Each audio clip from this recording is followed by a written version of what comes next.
Hello, everyone, and welcome to the Stephen King Cast, one man's musings on the works of Stephen King.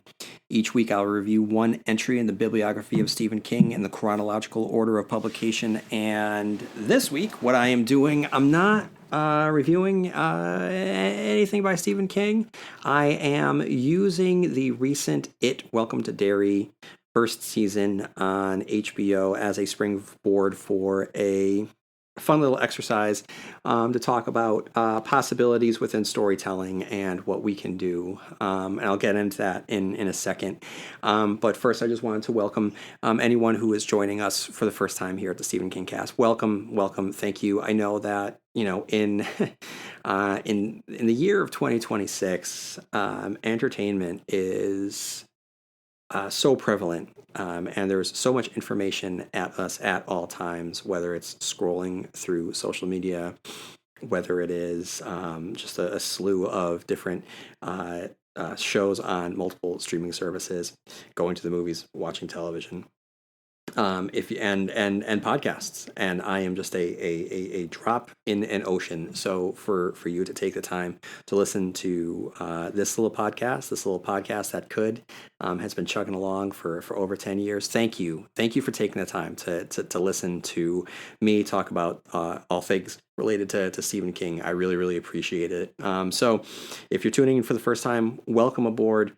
I would recommend that you go back to the beginning and make your way through. There's a lot of great stuff out there. And for those of you who have been with me for whether it's the beginning or for years, thank you as always for being along for the ride, everybody. And if you haven't done so already, leaving a review on iTunes will be great. Will be really helpful. And if you have any thoughts on anything related to Stephen King, write into stephenkingcast@yahoo.com. So over the last month or so, I have reviewed all of the episodes of Welcome to Derry. I have reviewed The Long Walk. I have reviewed The Running Man. So there's I have reviewed Joe Hill's King Sorrow, a novel that I strongly recommend everyone go out and read. It's an incredible experience, and it was something that meant a lot to me as I was reading it. I have done an episode on some nice recommendations for book horror out there. There's been a lot of thoughts that I've put out there lately. So if you have any thoughts on anything that you want to provide, just write into stephenkingcast@yahoo.com. All right, what I'm doing today is I'm doing this. I was driving around a couple months ago when Welcome to Derry was on, and I was just kind of sitting with my overall displeasure of the show and thinking about, what I wasn't enjoying about it, and really what I would be looking for in a television show set in the world of it. What exactly would tickle my fancy? And I started thinking, well, aren't there different possibilities than just straight up doing a quasi prequel? What else could we do if we started to think about the creativity that was on display? Then I started thinking about something similar here, to a source material that honored the source material, but really used it as an opportunity to say something more. And what I'm talking about is also on HBO was Watchmen, spearheaded by Damon Lindelof, who is a student of comic books and pop culture, who clearly understands what is important about Alan Moore and Dave Gibbons' original Watchmen, the seminal comic book. And I say comic book because it's a comic book. It is not a graphic novel. It's okay to say that something is a comic book if it was released monthly as a comic book. To call it a graphic novel, to give it more importance, it it's not true. It is not a graphic novel. It was not something that was written to be published all at once. It was written in 12 installments. It is very much a comic book about comic books. It's okay to call it a comic book. Sorry, I'm on a little bit of a pulpit right now, but I say this because Damon Lindelof was attached to develop an HBO show called Watchmen, and at first everyone expected it to be a faithful adaptation of the 12 issue miniseries that really helped define an era and recontextualized the superhero mythology. But that's not what Damon Lindelof did. He did something else. He honored everything that came before, but he used it as a springboard to look at our world right now through the lens of this superhero setting set after the events of the original Watchmen, and really helped provide a deeper understanding of race in our country today, and used it as a vehicle to be able to reveal some aspects of history that I was not aware of, with the Tulsa massacre, which to me seems like something that should be on everyone's in everyone's understanding of events, notable events of American history.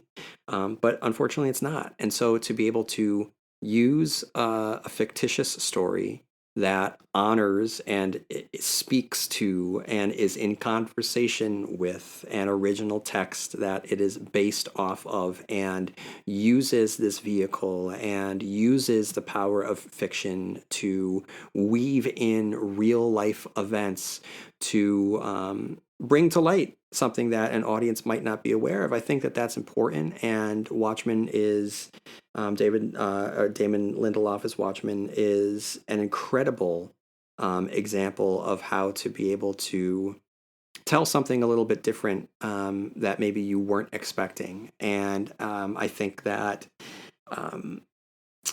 it Welcome to Derry could have done something different, and not have just been the prequel to the events of It Chapter 1 and Chapter 2, because I feel that if you've read my reviews or listened to my reviews, you'll know that I wasn't as super into the show as others were.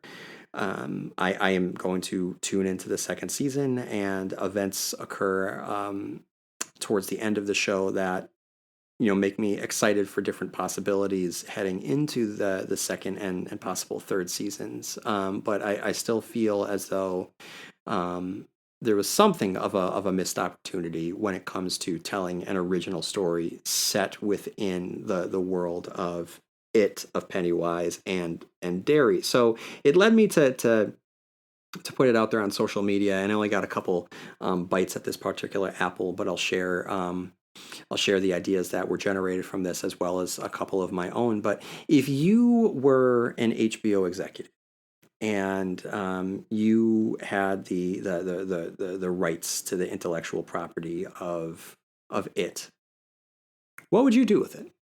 That is something to really think about here. Would you just lean into the fan fiction aspect of that was a part of the show by bringing in Dick Hallorann from The Shining? And would you just turn it into full on Castle Rock, and just make it, especially like Castle Rock season 2, where you had Annie Wilkes and the events of Salem's Lot and Tim Robbins as a character who had spent time in Shawshank? Would you just really put it out there and say, okay, this is just going to be a Stephen King multiversal story where we're going to be pulling in all of these different characters from from Stephen King stories that we have the rights to. Would you do that, and what would that look like? Would you do that? For me, I was thinking about this, and one thing that I thought would be interesting is always when you're able to do something new and do something different, you're going to do something interesting by the very nature of trying to do something new. So with Welcome to Derry, so much of it wasn't something new.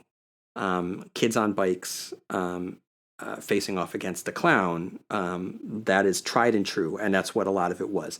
I will say that they did try some stuff that was different with the military. Unfortunately, that didn't really work out. But let's say that we're trying something new here and trying something completely different. So if we're setting a story within the world of Derry, what's a story that we could tell? All right. What if we had think of this. What if it was a cop show? All right, that makes it sound bad, but really, what if it was more of a True Detective styled show within the world of Derry? And what if there's a cop, much in the way of, let's say, Jim Gordon, coming into Gotham City from Chicago? He's an outsider stepping into Gotham, and he's looking around and he's seeing all this corruption. What if we have a similar styled detective who comes in from somewhere else? He moves to Derry, and immediately, not having been born in Derry, not having been numbed to the meanness, to the looking the other way. He sees something, he feels something, and he realizes that we have a slew of disappearances. Maybe this is taking place during one of the cycles, or maybe even during one of the sleep cycles, because it doesn't mean that Pennywise isn't fully active. I got the impression that Pennywise might, kind of like when in the middle of the night I might, wake up and go to the bathroom. I'll go right back to sleep, but I'm still awake for just a minute or two. I get the impression that Pennywise kind of does the same thing. Like, there's nothing to say that he might not just kind of wake up a little bit, maybe get a late night snack, and then go back to bed. So what if it happens during this time where this investigator is looking into these disappearances or this history, and he keeps bumping up against and is facing obstacles of corruption and active looking the other way, where no one else seems to care, and he starts to lose his mind, and he starts to put these pieces together, and he's investigating this murder that maybe had just taken place, and he's looking into it, and he's coming closer, and he's losing everything the deeper he gets, and he's exploring the history of the town, and maybe there's a clown at the center of it, or maybe Pennywise is taking on another form. But ultimately, after 8 episodes or 4 episodes or however many episodes, he comes to he comes to the end, and he has solved it. And the reveal is this has just been a big trap, and Pennywise has just been the cat playing with his mouse. And there's no happy ending for this character, and maybe this completely drives him insane, and he's sent to Juniper Hill, or maybe he comes face to face, and all of the breadcrumbs of clues that he has been following to come to this big reveal that he is completely sacrificed everything to discover have just been clues left by Pennywise, leading him to his own doom. And one way or another, whether it's Pennywise just fattening him up before he feasts on him, or just toying with him and driving him insane, it's not a happy ending. But you get a true detective styled detective story with supernatural elements. So you're getting it set within the world of Derry. Choose a time period. It's up to you. You still get Skarsgård, you still get a clown, but and you still get like the horror that's there, and you have an active character who is trying to do good in a world that doesn't want good to really exist. So that was the first thought that I had. Let's have a cop show set within the world of Derry. I think that could be interesting. Another thought that I had is, going back to what I said about Watchmen, it was a story about race, and I thought it was done very, very well. And race was touched upon um, in It Welcome to Derry, but it seemed very, very surface level, and there wasn't anything to say about race other than showing that racism exists and Black people were the recipient of it in various ways. But to me, put this in the hands of Black creators who can actually say something about it in a very profound way. I think that would have been powerful. Because I didn't see that there. Yes, we got the fire at the black spot. We got the character framed for murder and people pinning it on him because he was Black. But it still seemed through a white lens, and putting it in the hands of a Black showrunner and Black writers, and having it be a predominantly Black story to tell within a town of racism, I think would be very profound and very powerful. So another comp to that is another HBO show, Lovecraft County, a show that I didn't really like, but it was a big hit. But what I did like about it was that it took a series of short stories about race that was written by a white author, but it put it in the hands of a Black showrunner, and that's the direction that it needed to take. And in that first episode, though I didn't really like the show and I fell off after a while, again, like Welcome to Derry, I thought that it was way too heavy on special effects. That really took me out of it. That wasn't very scary. The idea of sundowning, I think that it was called, of trying to get out of a town by the time the sun came down, but the characters have to drive under the speed limit, because if they go over the speed limit, they're going to get pulled over by the cops.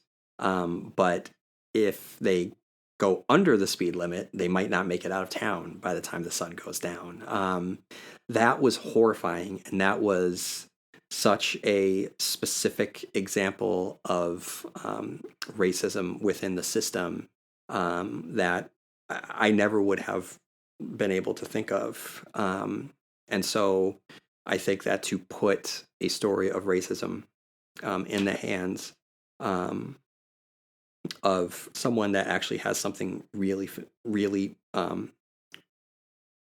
something meaningful to say about it, I think would be a very good vehicle to be able to explore that.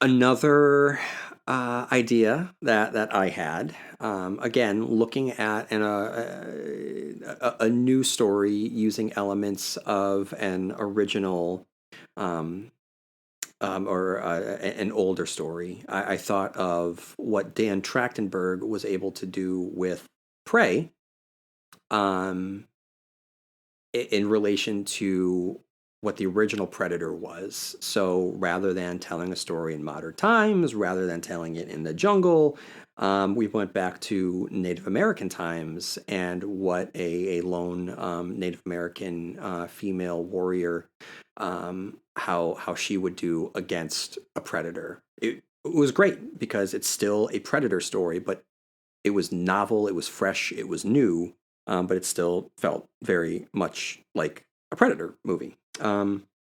Similarly, if we're going to tell a story of Native Americans within It Welcome to Derry, let's just go for it. Go back in time and tell us, give us a Native American experience through the eyes of Native Americans trying to confront and deal with and combat this evil spirit. and tell the story of Pennywise through their eyes and through their perspective. Now we wouldn't get the clown, but I would be very interested to see what we could do with that there. So give us Native American early times of them combating this ancient evil of the land and of the air and of the water, um, and what we get with that.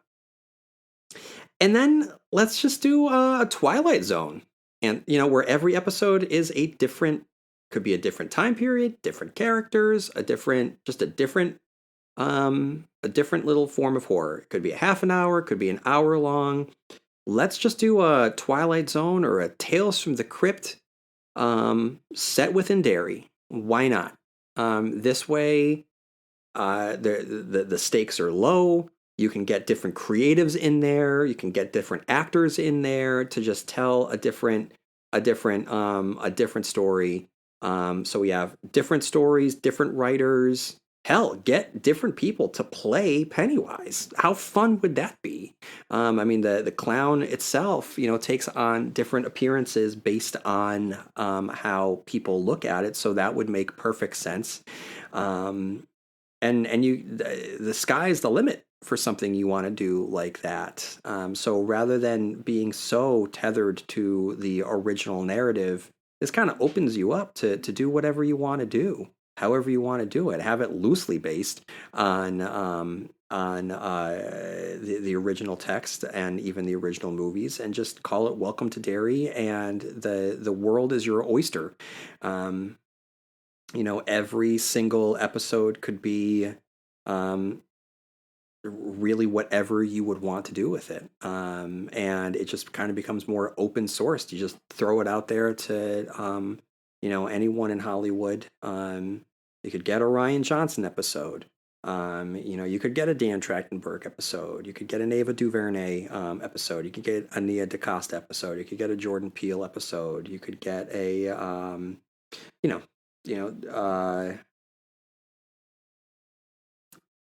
trying to think of the guy who did the Channel Zero stuff. You could have him do an episode because that was great.